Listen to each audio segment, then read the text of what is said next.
வந்து சூப்பராக வெந்திருக்குது பாருங்க. எப்படி இருக்குது? கமன்னு வாசனையோடு இருக்குது பாருங்க. இன்னைக்கு காடை கிரேவி எப்படி செய்யறதுன்னு பார்க்கலாமா? வாங்க பார்க்கலாம். செய்ய தேவையான பொருள்களுங்க: இஞ்சி பூண்டு பேஸ்ட்டு, தக்காளி, வெங்காயம், மஞ்சத்தூள் இதெல்லாம் எடுத்து வச்சுக்கலாம். அடுப்பில் ஒரு பேன் வச்சுக்கலாம்.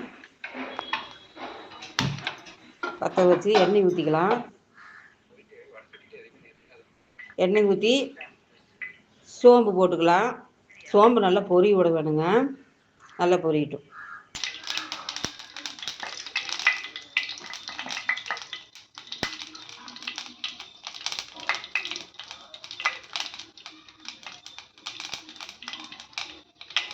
வெங்காயம்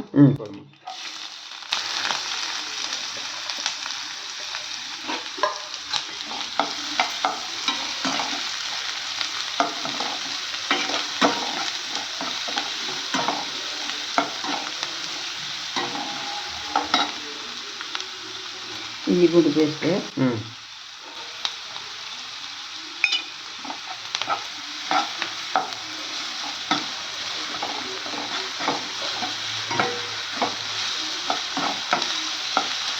தக்காளி,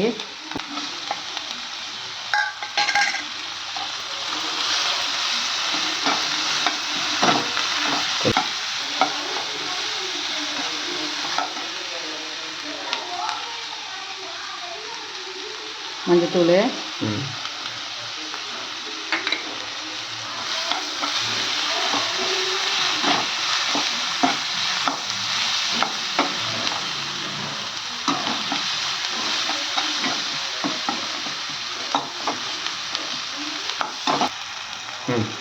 வரமிளகாத்தூள்,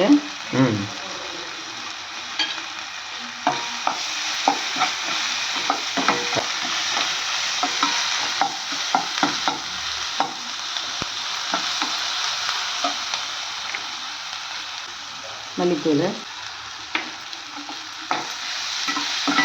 அடுப்பு போடுறேன். தூள்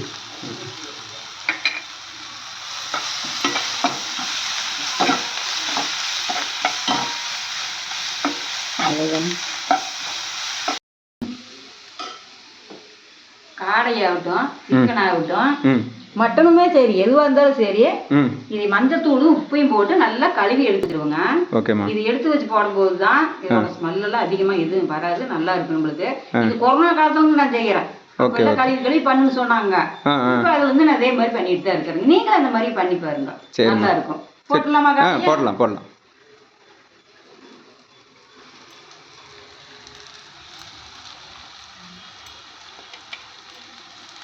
இந்த பேன் வாங்கினதுல கலர்ஃபுல்லாக தெரியுது. இந்த டிஷ் எல்லாமே கலர்ஃபுல்லாக தெரியுது. ஆமாம் மக்களே, இப்போ நம்ம மசாலாவில் காடை போட்டுட்ருக்கோம். போட்டாச்சுங்க. நல்லா போட்டாச்சு. நல்லா கிளறி விடணும்.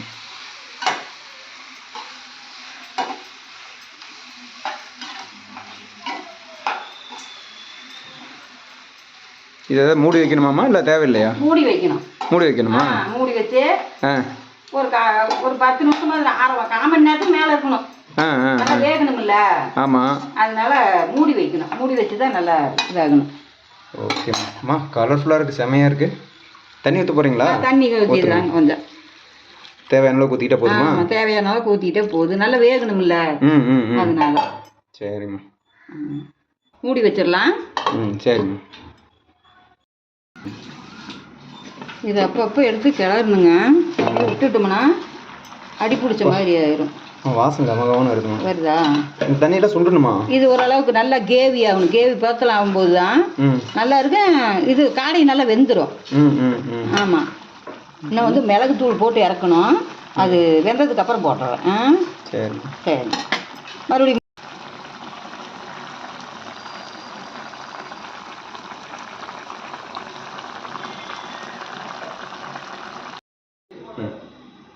இப்போ பார்த்துடலாங்க. 20 நிமிஷம் ஆயிடுச்சு. ஓகேம்மா.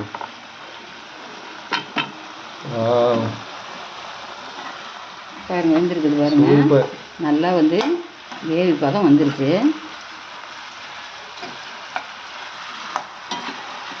இது பார்த்துடலாங்க வந்துருச்சான்னு. சூப்பராக வந்துருச்சுங்க, அருமையாக வந்துருச்சு.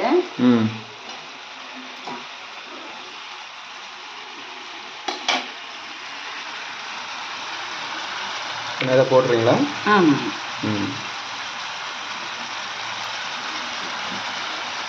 இது வந்து மிளகுத்தூளுங்க. ஃபைனலாக அதை போட்டு இறக்கிட்டோம்னா டேஸ்ட் ரொம்ப நல்லா இருக்குங்க. நம்ம அதிகப்படியாக அதில் வந்து மசாலா போடல, மிளகுத்தூள் வாசனை தான் அது நல்லா இருக்கும். அதனாலேயே நம்ம வந்து இதை போட வேண்டியதாக இருக்குது. பாருங்க, பார்த்தீங்களா தண்ணியெலாம் நல்லா இழுத்துருச்சு. அப்போ இதையே வந்து அப்படியே வந்து சாப்பாட்டில் வச்சு சாப்பிடும்போது டேஸ்ட் அருமையாக இருக்கும். நல்லா காடை பாருங்க, கம கம கமன்னு வாசனையோடு இருக்குது. வெந்துருச்சு பாருங்க. இப்படி தான் செய்யணுங்க. காடை கேவி வந்து இப்படி செஞ்சீங்கன்னா டேஸ்ட் அருமையாக இருக்குங்க.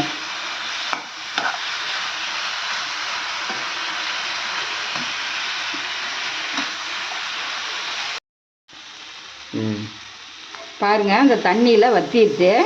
நல்ல கேவி வந்து நல்ல ஒரு இதாகவே வரன்னு ஆயிடுச்சு. பார்த்தீங்களா, இது வந்து சூப்பராக வெந்திருக்குது பாருங்க. எப்படி இருக்குது, கம கமன்னு வாசனையோடு இருக்குது பாருங்க. இப்போ இதை வந்து நம்ம வந்து கொஞ்சம் மல்லித்தழை போட்டுக்கலாங்க. மல்லித்தழை போட்டு இறக்கணும்னா கேவி, காடை கேவி ரெடிங்க. அவ்வளோதாங்க.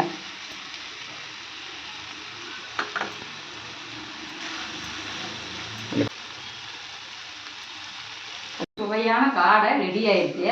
எப்படி இருக்குன்னு பார்க்கலாமா? வாங்க பார்க்கலாம். காடை வந்து இப்படி செய்யும்போது சுவையும் டேஸ்ட்டும் அருமையாக இருக்குங்க. இதை நம்ம சாப்பாட்டுக்கு வச்சு சாப்பிடலாம், பிரியாணிக்கு வச்சுக்கலாம். இது ரொம்பவே நல்லா இருக்கும்.